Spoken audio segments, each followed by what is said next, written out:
Briahna, what's on your radar? Well, Robbie, the newest article in a long line of genre pieces about how hard it is to be a conservative in college these days just dropped.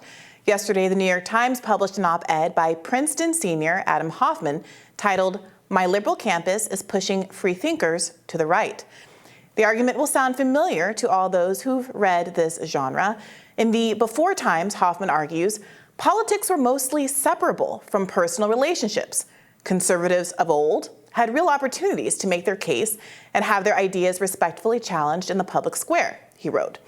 They admired Reagan and the status quo and appreciated university as a, quote, moderating finishing school. But today, campus conservatives are less moderate and more scorched earth. As an example of these extremist conservatives, he links to an article by a Stanford student who has been arguing that Stanford should lose its accreditation because the speech culture is too repressive. And I'd agree with Hoffman that trying to shut down an entire school, along with any and all speech that might happen on campus, is quite extreme and frankly the opposite of the stated goals of these free thinkers. But Hoffman spends no time interrogating that particular conservative hypocrisy. Rather, he pivots to laying the blame for said extremism at the feet of progressive students. He argues that, quote, puritanically progressive campuses alienate conservative students from their liberal peers in college as a whole. The anti-authoritarian, protest-driven disobedience endemic to the left has infected the right and made it worse off. In his words, universities that once served as moderating finishing schools have become breeding grounds for conservative firebrands. Now, of all the things I think college should be, I confess that finishing school is not one that springs to mind. If you want to learn what fork goes with the fish course and how to fit a cummerbund, there are places for that, like maybe cotillions. But it seems to me to be a waste of $60,000 a year in a very capable brain. Seeing college as a finishing school strikes me as much more of a waste than the apocryphal basket-weaving degrees to which conservatives so frequently allude. But there is something fitting in this kind of admission from a Princeton senior and medieval studies major, that he sees college and seemingly the people in it as tools in service of his personal refinement, rather than his education. You see, education, or learning, is often an uncomfortable experience. Sometimes learning means filling a knowledge void, a space where nothing exists. But often, at least for thoughtful students, it means displacing some formerly held belief in a process that can be discomforting. For me, those types of challenges were exactly why I cherished college and chose to go on to law school, where debate and an ability to defend your beliefs were a crucial part of the experience, as, by the way, was the ability to defend beliefs that you didn't actually hold. It wasn't always easy, to be honest.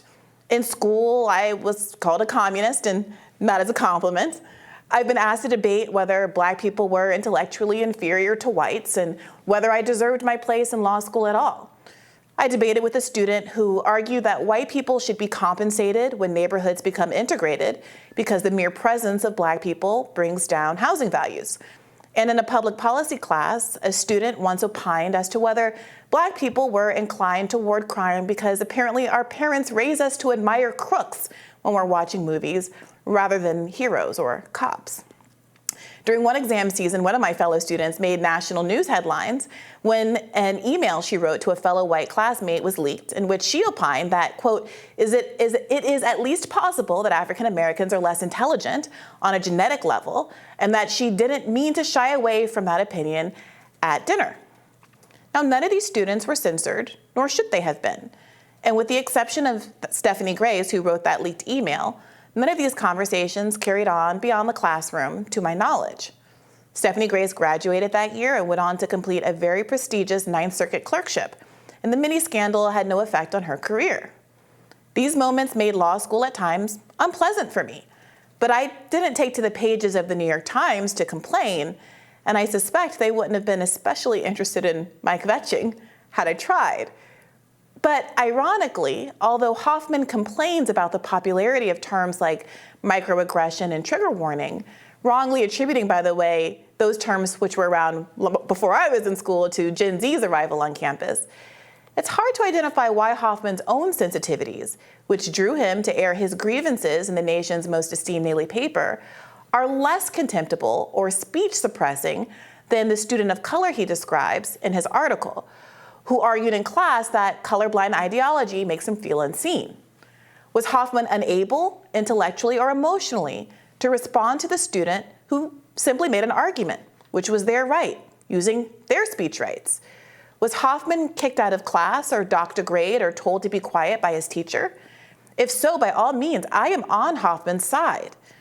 But if he was simply confronted with an argument, a counter-argument, an opinion that cast his own views in an unfavorable light, I'm inclined to think that maybe he needs to be made of sterner stuff. College is not a finishing school. It's a place where you learn to engage with your community in dynamic and productive ways. Sometimes that is difficult. I don't want to be flippant about that. It is difficult to confront a student who is arguing that your opinion is invalidating or even racist. I know, because almost every day I have to argue with people who characterize, say, my critique of the Israel lobby as anti-Semitic, or even call me racist for my critique of identity politics. Former MSNBC host Tiffany Cross once referred to me as Clayton Bigsby, a black white supremacist character.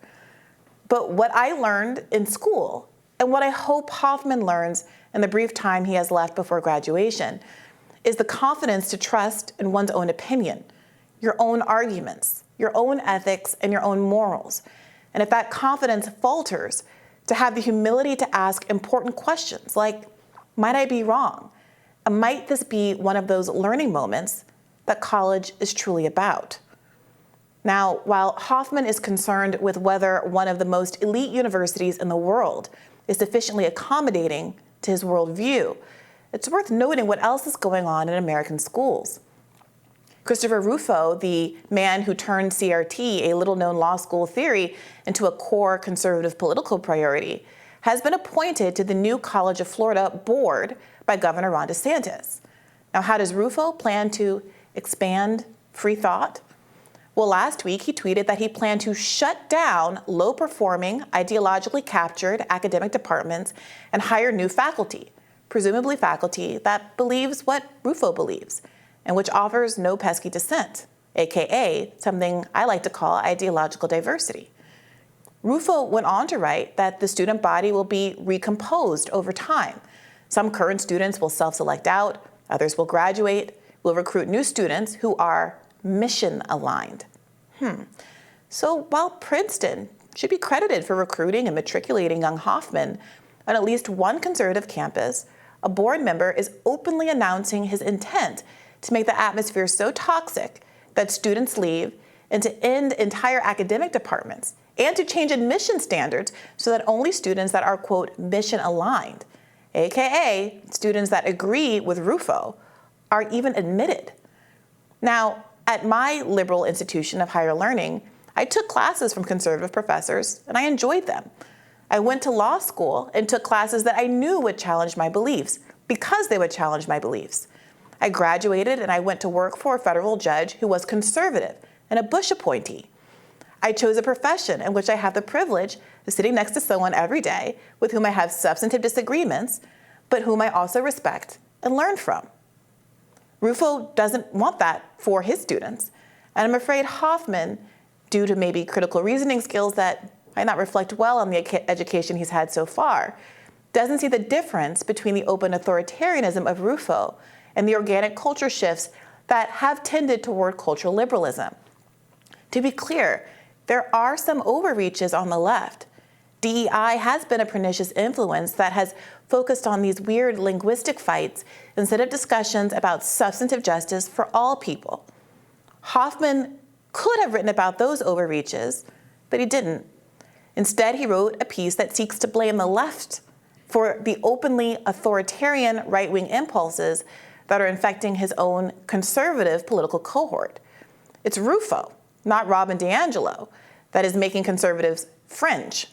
And that's not to say there aren't critiques of DiAngelo in her book, Right Fragility to be Had. I have made them. But in this case, the call is coming from inside the House. And I hope instead of appealing to liberals in the New York Times, to be nicer to him that Hoffman matures, learns to make a strong case for his own beliefs, and considers doing the hard work of addressing some of the overreaches within his own political cohort, the way I have consistently done within my own. So sure, if it's, complaining about I expressed my opinion and then I got pushback on my opinion, there is a category of people, and I don't know, I didn't read the op-ed close enough to know if that's exactly what he was saying, but I understand how people can respond and they go, okay, well, you're almost complaining about free speech. You're expressing your free speech and then you're getting feedback. You don't like it? Sorry, that's part of free speech. I looked at the op-ed, and I see that he is complaining about something I've complained about as well that I think does violate free speech.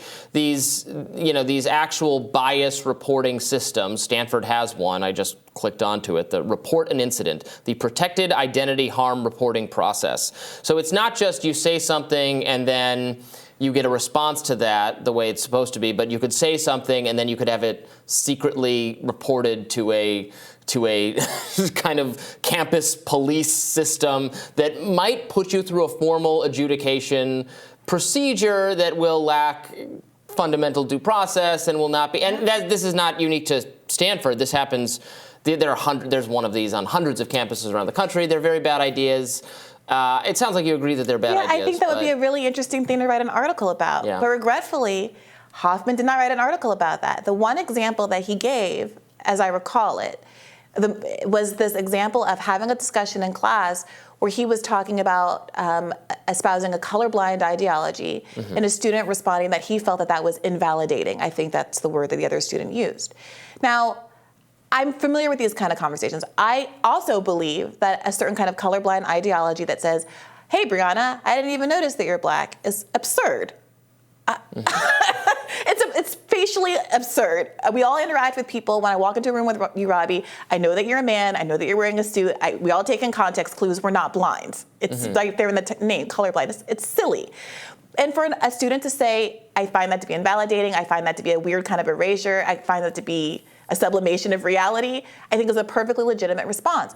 He might also say, or I don't know what the student, how they it, might also say, I find that that's almost racist because it's such an invalidation, and you can agree or disagree with that. But it's incumbent on you to make that argument. And I don't want to trivialize it. It is hard when you have the minority position in the world, in your social context, in your school, to defend yourself and to have to always be in arguments. I had a very close friend in college who was one of the few Republicans in the middle of the Bush era, and he remains a very close friend of mine to this day. He grew up, clerked for Alito. I mean, he's a very conservative guy.